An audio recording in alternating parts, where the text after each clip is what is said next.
The Jets have officially released star wide receiver Davante Adams, now making him the top weapon on the market, and the Chargers must find a way to sign him.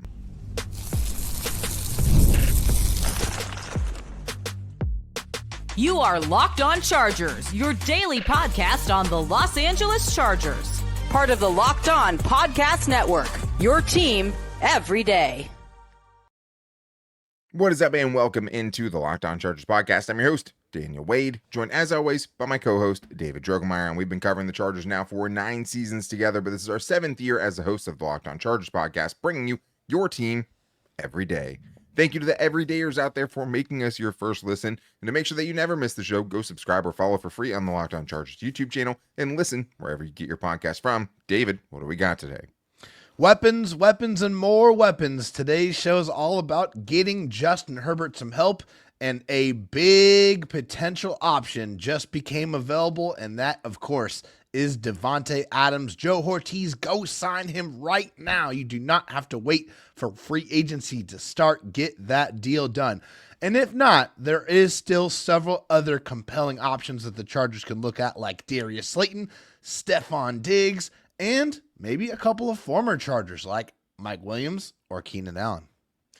Yeah, and I think the interesting part of today's episode is Keenan Allen's probably someone the Chargers should not be targeting in free agency. But the Davante Adams news of him being released from the Jets at least gives us a chance to kind of talk about what the Chargers' options are in free agency if they want to go get a wide receiver. And going into a draft that has not been lauded for its wide receiver strength, it feels like they have to get something done in free agency and cannot go into the draft with the Chargers' arsenal of weapons looking the way that it does right now, which makes it even more obvious for them to go get Davante Adams, because this is something that has been rumored for a while. The Jets obviously put some trade bait out there to see if anyone would take the contract off their books, but everyone knew this day was coming, and it's official as of Tuesday that Davante Adams is an unrestricted free agent. But not only that, he doesn't count against the compensatory pick formula because he was released. He didn't reach the end of his contract. And then you also put in the fact that Davante Adams has reportedly, and it even came out today from Ian Rappaport and others, wants to play on the West Coast. And David, we've talked about it a couple of times now, but here he is. It's right in front of you. Davante Adams is the top option at wide receiver, even at his age, for what the Chargers need going into 2025. And they have a chance right now to go get it done. Time is of the essence. It's time to go get this deal done. It just makes way too much sense. It seems like a perfect marriage. The Chargers have an obvious vacancy, a hole in their offense. On one side, they need to get somebody in here that can make a difference, that can take some attention away from Lab McConkey, that can get open, that can make sure and make those big plays and, get those back shoulders and be precise. Those are all things that Davante Adams has done his entire career. He is a true bona fide number one wide receiver. And yeah, a lot of those guys, they have a little bit of an attitude, right? But they have that edge because they are great. And the great players are going to sometimes show that emotion. But make no mistake, the Chargers absolutely need to bring somebody in that can make a difference for Justin Herbert and get him somebody that can go out there and make plays consistently week in and week out. Davante Adams is definitely that guy. Yeah, and even last year, missing 3 games, having a terrible quarterback situation with the Raiders, and then ending up in New York where he has his former quarterback Aaron Rodgers there, but still kind of a dumpster fire of a situation. Oh, yeah. He showed it. I mean, 14 games, 1,063 yards, still put up 85 catches and 8 touchdowns. And if you really wanted a glimpse of kind of what he can still be, the last 5 games of the season, he averaged over 100 yards per game and over, and a touchdown per game. Exactly. 5 touchdowns over the last 5 games. If you're looking for downside, not a yak guy at this point, but it's not really what you need. He did have 10 drops last season, but also had a ton of targets as well, and that's something that's going to happen. Percentage-wise, it wasn't a bad season for him with drops, but this is the thing that I think makes it such a no doubt about it signing for the Chargers. Obviously, you have a young guy already in Lab McConkey. You're not trying to rebuild that whole room or trying to build it, for the next 5 years. You're trying to get someone who complements him right now for the next couple of years while he's still cheap. Check, he finds those boxes. The other part is Davante Adams is scheme proof, and he showed it with multiple different head coaches in Green Bay, multiple different offensive coordinators, and even when he's had terrible quarterbacks, he's still been able to put up crazy numbers. I mean, 2023 with bad QB play, 103 catches and 1,144 yards and 8 touchdowns with Jimmy G and Aiden O'Connell throwing him the football. I mean, we're talking about only a couple of years ago where he put up 1,500 yards with Derek Carr as his quarterback. Yeah.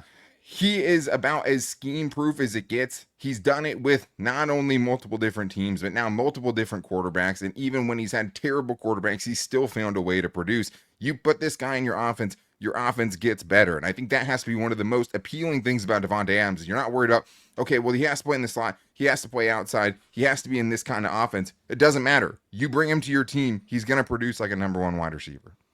And you know what's even a more beautiful part about that? According to Joe Ortiz, this will not factor into the comp pick formula whatsoever. So he can go out there and add Davante Adams and not feel bad about it. He's going to make sure to secure that. Now, he'll have to worry about with some of the other contracts he's probably going to consummate or later this week with some of the players that he brings back. But bringing in somebody like Davante Adams that, wants to play on the West Coast, wants to play with a good quarterback, wants to play with a team that is on the ascent, that a team that's a playoff team that's going to continuously be in the mix. Because, hey, Davante Adams is a great player, but also Davante Adams is 33 years old. And in NFL years, especially at wide receiver, that is at the tail end of his career. So at this point in time, he gets the opportunity to be a little bit more selective. He gets to be the one that makes the decision on where he wants to go.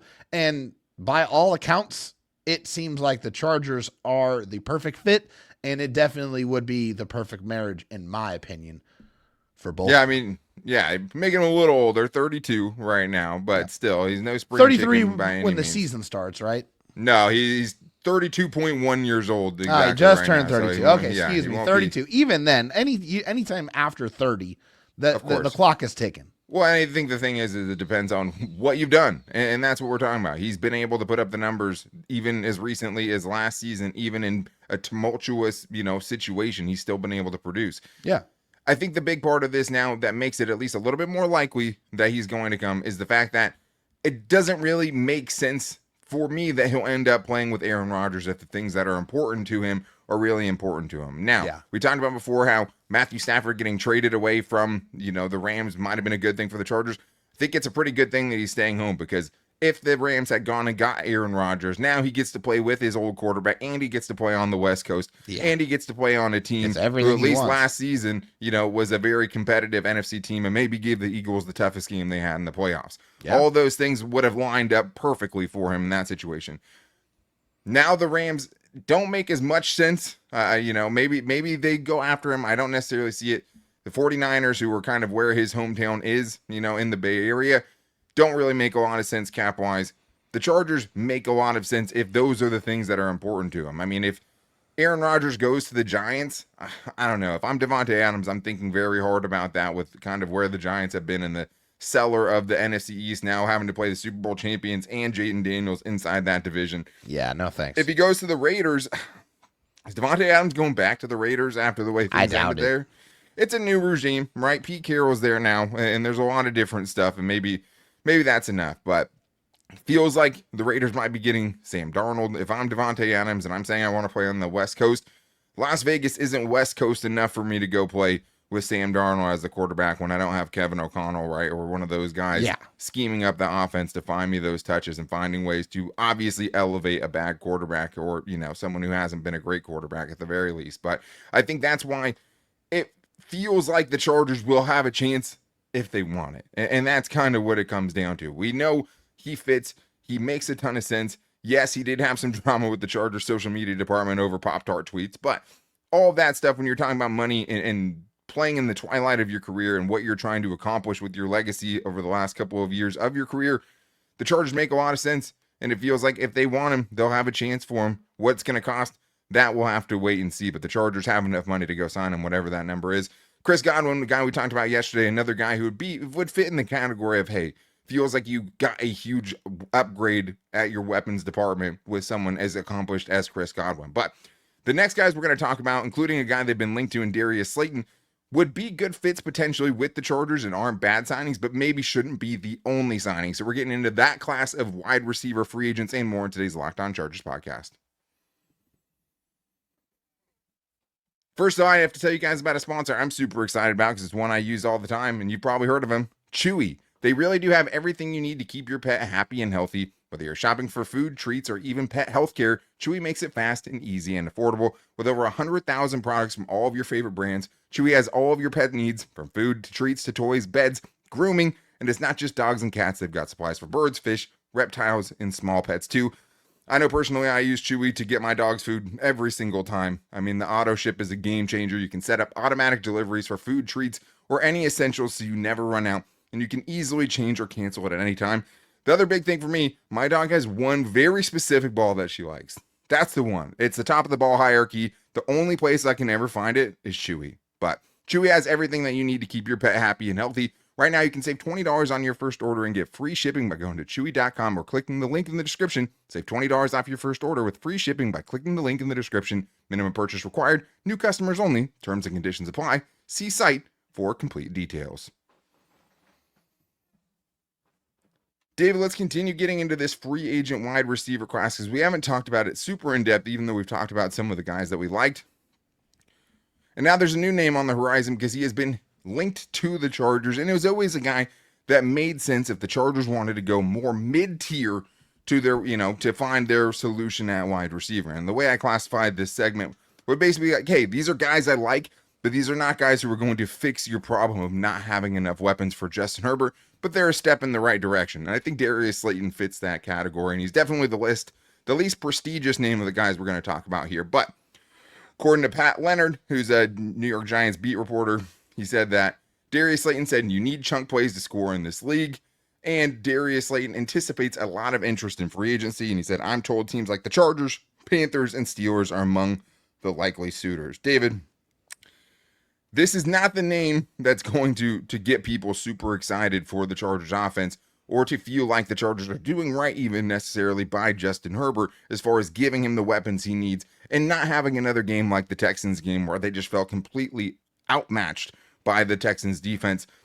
But it doesn't mean he's not a fit for what the Chargers need. This is a legitimate deep threat, probably the most has the most deep production of any wide receiver, the most legit deep threat wide receiver that Justin Herbert has had to this point in his career. Because, I mean, if it's not him, who else would it be? I mean, Jalen Guyton, I don't know. There's not a lot of competition there. They've never really had that guy. This is a field stretcher, guy who averages more than 15 yards per catch for his entire career. But it's also not the flashy name that's going to just feel like he's going to put up 1,000 yards in the first season with Justin Herbert either. No, I mean, yeah, you look at Darius Slayton, 28 years old, not really any elite production to speak of in his career. He has 4 seasons, over 700 yards receiving. Yeah, obviously the quarterback situation in New York plays a factor in that for sure. But this isn't a receiver that, really does a great job of separating on a route in, route out basis. He definitely is more as you mentioned, a field stretcher. He wants to hit the deep pass, hit the bomb. And to his credit, at least, in 2024, his contested catch percentage was fantastic. It was 60%. So if you are a guy that's going to go down the football field and thrive on those over the shoulder, go up and get it type of plays, then you better be really good at being able to get that ball and secure it. And to his credit, he is a player that has shown a propensity to be able to do that. So would this be a guy I would be over the moon about? Probably not, but I would understand the move, and it would be like, okay, that's a good, but what else are you going to do for me? Yeah, I mean, 4 700-plus yard seasons, never over 1,000 yards. But yeah, you're talking about Daniel Jones and Drew Lock and Tommy DeVito and company. Hard to imagine. You'd think that he would get a significant boost playing with Justin Herbert. And a lot of times last year, what the Chargers did when they couldn't block up blitz fronts is they would say, hey, we have a one-on-one on the outside, and we're going to take that shot. Unfortunately, they took that shot to Quentin Johnston a lot of times, which isn't his game. And they took that shot to Josh Palmer, and that deep chemistry just never found itself with Justin Herbert on just straight go balls down the sideline. This is what this dude is made for, and this is why you would bring him in. He fixes a part of what's wrong with your offense and the lack of consistency they had. Maybe he helps because you just never had teams that weren't afraid to play man-to-man coverage, load the box if they had to because they weren't afraid of the guys on the outside actually beating them. He gives you somewhat of an answer for that, but it'd still feel underwhelming if that was the only weapon the Chargers got for Justin Herbert, trying to improve the core overall. Now, let's get to another name that has surprisingly not a lot of buzz around him, Dave, and that's Stefon Diggs, who did tear his ACL last season midway through the year, but still a guy who's very, very accomplished, top 10 receiver, I would say, for most of his career, and was having a very good season in Houston last year before he got hurt. Now he's a free agent, but there's not a ton of buzz around him, and especially, I guess, now with the Chargers, not a lot of Chargers fans talking about him, but man, it's hard to, see that the Stefon Diggs hype has fallen maybe as far as it has, even though it feels like, hey, most years you'd be pretty stoked about adding Stefon Diggs to your wide receiving core. I mean, yeah, we're talking about a player who has one of the most epic playoff, or one of the at least playoff clinching plays in the history of the NFL. I mean, just unbelievable to be able to catch that pass and take it to the house when it looked like he was going to get tackled on the spot. But I mean, you're talking about the playoffs, Vikings versus Saints walk-off touchdown. A few years ago. Unbelievable play there for Stefon Diggs. And hey, this is a guy that's 6 straight seasons over 1,000 yards receiving before the 2024 season. And yeah, I think with Stefon Diggs, he's definitely a diva.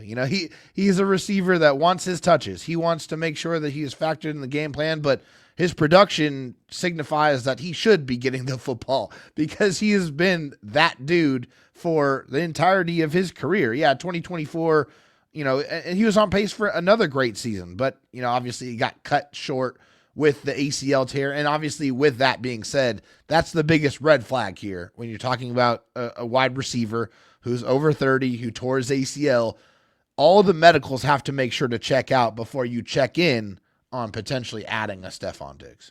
I think that the nice thing about Stefon Diggs, even Darius Slayton, is the other part of this is both of those guys play outside, right? Yeah. And for Stefon Diggs, played over 50% of his snaps in the slot last season, but that number was at 35% or lower in 7 straight seasons leading up to it. So a bona fide ball winner on the outside that can be that guy for you. I think this part that scares me about this, not just the torn ACL, for a guy that really wins with quickness more than he does kind of just overall deep speed. Yeah. Fell off at the end of the year in Buffalo in 2023. Things ended kind of disastrously there. Right, 5 out of his first 6 games, he had 100 yards in the 2023 season for Buffalo, then eclipsed 80 yards only twice the rest of the season that year. So fell off totally there.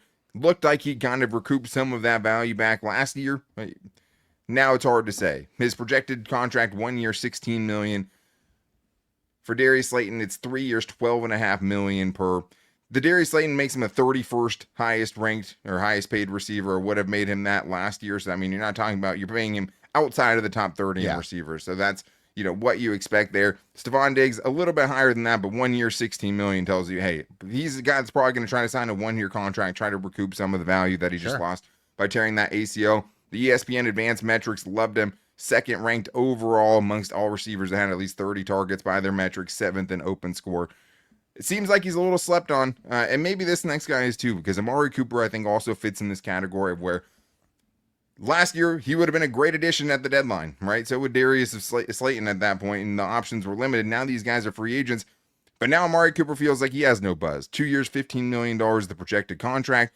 It was only 2 seasons ago this dude put up 72 catches and 1,250 yards with Joe Flacco and Deshaun Watson, right? So yeah, Amari Cooper, maybe a guy, David, another guy, plays on the outside over 70% or more of his snaps outside in every season of his career. That would make maybe some sense for the Chargers if they strike out on the big options. Yeah, I mean, Amari Cooper here going to turn 31 in June, so I think that's an age I can work with there. Obviously, a lot of production for Amari Cooper. 7,000+ yard receiving seasons in his NFL career. And another guy that's been traded a couple of traded just like obviously Stefon Diggs. So, I mean, a polarizing player, a player that has been sought after, a player that has helped some teams for sure. But 2024 was, a little bit of a down year. 44 receptions on 82 targets, which is crazy. 547 yards and 4 touchdowns at $15 million per season projected for Amari Cooper. I think that's something, if we're looking at a 2 to 3 year deal max, I think that's something that I could work with. And hey, any type of player for me that you give to Justin Herbert, who already has skills, I think is just going to make them that much more productive. Yeah, I think the part that scares me with him is just how much he kind of fell off after getting traded to Buffalo. And that's a situation where you cannot question the quarterback play, right? Right. Because No, you have an MVP playing quarterback for you. But it is hard, and me and you have talked about it. There was no receiver that got traded at the deadline last year that really went on to do anything at all. That's just kind of how it was. And Amari Cooper, you could count in on that, right? 8 games, only 20 catches, 297 yards, but did average 14.9 yards per catch, which obviously is good. I think the drops were the biggest thing.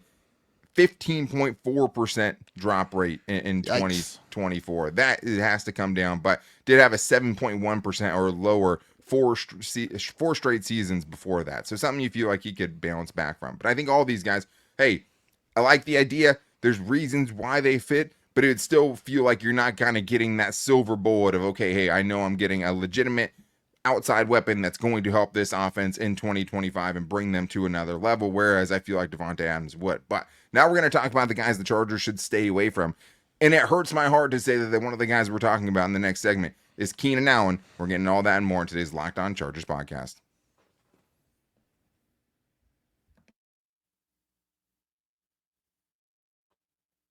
All right, David. Well, now it's time to get into the guys the Chargers shouldn't target in free agency. We talked about kind of the levels, dream options like Davante Adams, obviously good options in round 2 that you feel like you're getting either players who should be much better with you or players who have shown they could already do it and are still playing at a relatively high level.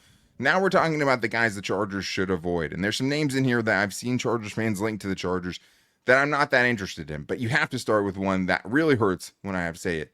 And that's Keenan Allen. But thank you guys, as always, for making us your first listen. Free agency is coming up, so make sure you guys are always here with us. And if you need a second listen, make sure to go check out what's going on at Locked On NFL Draft with Damian Parson and Keith Sanchez as they break down all of the biggest draft subjects and get you up to date with everything you need to know about the 2025 NFL Draft coming up here quickly on YouTube and wherever you get your podcast from. David, we talked about this to make sure we were okay with putting this out there as far as the receivers to stay away from. And Keenan Allen makes this list as much as it hurts me, and even though he's my favorite Chargers wide receiver of all time. Yeah, it does hurt because he is also one of my favorite players. I mean, alongside with Dan, we've watched every single snap of Keenan Allen's Chargers career, and so we've seen all the great things that he's done and the unbelievable career that he had. But the fact of the matter is Keenan Allen plays 54% of his snaps, at least in 2024, in the slot. And also we've seen it, he does most of his damage in the slot. And now the Chargers have somebody who's younger, faster, and has probably just as good of a route, mechanics as he does. So when we're talking about Keenan Allen, I think it's just a player that doesn't exactly fit the offense right now that the Chargers have currently constructed. Yeah, it doesn't feel like he's a great fit, and I don't feel like he wants to come back. I mean, I think the bridge is burned there. It feels like there's some hard feelings there, and I understand it. He put up a really good season in 2023. They asked him to take a pay cut. He said no. They traded him for a 4th-round pick. His projections, 2 years, $12.5 million. And, I mean, even last year, right, you'd say, hey, decent season, 70 catches, 744 yards, and 7 touchdowns. Played 15 games, missed a couple of games, but stayed mostly healthy, and also had a terrible, not just quarterback situation playing with the rookie last year, but just a terrible offensive situation. Yeah, it was bad. Multiple different offensive coordinator changes. You have a head coach getting fired mid-season, and even more, behind the scenes, I'm sure. Didn't feel like he was really bought into what they had going on there last year, and I mean, you could see absolutely why. Could he have, a resurgence back with the Chargers, back in LA, back on the West Coast? Yeah, he potentially could, but I don't think that's the best way to kind of showcase his value is playing with a guy like Ladd McConkey who might be taking up what he does best at this point. Keenan has proven many times that he can win on the outside, but I think if he wants to age gracefully and still trying to produce at the level that he's been able to for most of his career, the best avenue for him to do that is playing mostly out of the slot at this age. So it doesn't seem like it would make a lot of sense. For Keenan, doesn't feel like it make a lot of, I mean, for Keenan, obviously he has that chemistry with Justin Herbert. He'd probably try to recoup some of that value, but at his age, maybe one more contract left, maybe 2 more contracts if he goes year to year. Yeah. I don't know, but it just feels like not the right fit. It actually feels like another former Chargers wide receiver might be a better option, and that is Mike Williams, who's 30 years old. His projection, 1 year, $6 million. Again, these are not the top options. These are not assign these guys and actually, feel great about your weapons and feel like you've fully upgraded that room. This is an emergency option. If you strike out on X outside receivers in free agency, or you just can't elevate the talent that you have in that room going into the draft, this is a guy with proven chemistry with Justin Herbert that would come on the cheap more than likely, because he did absolutely nothing last year. He had 21 catches for 298 yards and a touchdown all last season between the Jets and the Steelers. Didn't produce with the Jets, got traded to the Steelers. Didn't produce, but it still felt like every time I saw him making a catch, it was still a ridiculous down the field, over the shoulder, toe tap catch, just doing the same old stuff, and stayed healthy, right? I don't think he missed a game due to injury last season. I think he actually might have even played 18 games because of how the bye weeks played out last season. But either way, you have that chemistry already. He's a guy that can play on the outside and win the ball down the field. And in 2023, even though he only played 3 games, I told you last year, 21 catches, 298 yards. In the first 2+ games, because he didn't even finish the 3rd game, he had 19 catches for 249 yards and a touchdown. Such just a in shame, 3 games. man. 83 yards per game. And he was such a big part of, I think, what Kellen Moore wanted to do offensively, and not having him, and, Corey Linsley obviously hurt. But as an emergency option, if you just need an X going into the draft just to fill that kind of role, I don't hate it. No, I don't hate it either, because you know what Mike Williams is and what he does. He goes up and he gets the football, and he's one of the best contested catch wide receivers in the NFL. Yeah, don't let last year fool you. I mean, it was a lot of change and a lot of things he had to overcome. Obviously, he had to overcome coming back from an injury himself, and all of the different things that, he had to deal with, trying to find chemistry with Aaron Rodgers, which never really materialized. And, by the time it was midseason, he was playing with another team and trying to learn a new offense and trying to figure that out again. But I think with Mike Williams, what he does, and, what he does is still valuable to an offense that, with a quarterback that likes to, take some chances every once in a while. Obviously not last year, is very risk averse, but that Justin and Mike Williams have some chemistry there for sure. Well, and the thing is, Justin Herbert was still taking those deep shots. They weren't converting on him, right? Because they were throwing it to Quentin Johnston and Josh Palmer, whose game, just doesn't fit that.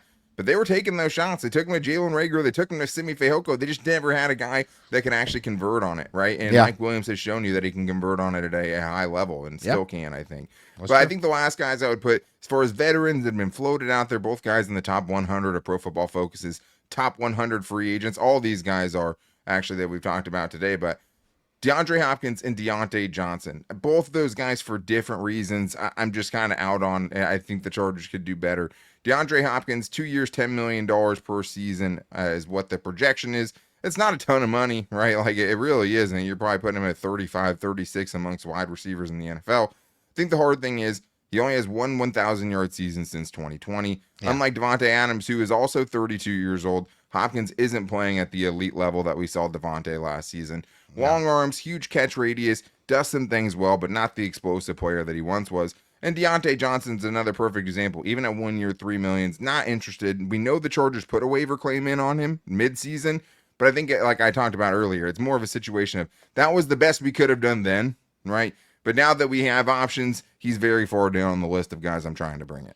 Yeah, I mean, with DeAndre Hopkins, like he's definitely going to be a Hall of Fame player. He put together a great career for himself, but he's not the same receiver that he was, even 3 or 4 years ago. I just agreed. That ship has sailed for me. And for Deontay Johnson, I have absolutely no interest, especially after he refused to enter a game and got released because of it. No, sorry, that's not the type of player that I want. Which is crazy because the Chargers put the waiver claim in after that happened. After we went out on the show and said, there's no way the Chargers are going to put a waiver claim in on Deontay Johnson because he just refused to go into a game for his brother, Jim Harbaugh's brother. No chance. And they still did it, which I think kind of goes to the diva of everything, right? Stefon Diggs is a diva to some extent. Davante Adams is a diva too. They're all diva. You can put up with that to a certain extent, but you have to have the production. And this dude, you have to bring the bacon. Got traded. Yeah. Man, after he got traded from the Panthers, where he was actually doing pretty good. They were force-feeding him targets.